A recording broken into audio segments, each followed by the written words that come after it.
ठाकरेंचे आमदार सुनील शिंदेंच्या मुलाविरोधात गुन्हा दाखल, सिद्धेश शिंदेंवर महिलेला धक्काबुक्की केल्याचा आरोप. तर इंस्टाग्राम पोस्ट करत सिद्धेश शिंदेंनी आरोप फेटाळले. शिंदेंच्या शिवसेनेच्या महिला शाखा प्रमुखांनी केली होती तक्रार. जळगावच्या 40 गावात एकनाथ खडसेंविरोधात भाजप आक्रमक, खडसेंच्या फोटोला जोडे मारत एक कार्यकर्ता फोटोवर थुंकला. रुपाली चाकणकर चेकाळल्यात, खडसेंनी केलं होतं वक्तव्य. काम मी करूनही रावसाहेब दानवेंची बातमी कशी होते, जालन्याचे खासदार कल्याण काळेंचं मिश्किल विधान. तर उत्तर देताना पाय आपटत दानवेंकडून स्वतःच्या कामांचा दाखला.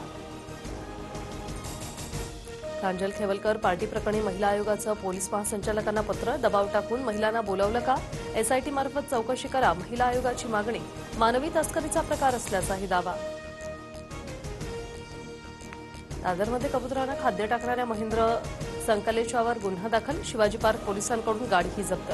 हायकोर्टाच्या नियमांचं उल्लंघन केल्याने कारवाई. वडळकरांचा कार्यकर्ता शरणू हांडे मारहाण प्रकरण, आणखी 2 आरोपींना 3 दिवसांची पोलीस कोठडी, 4 जणांना आधीच 12 ऑगस्टपर्यंतची पोलीस कोठडी.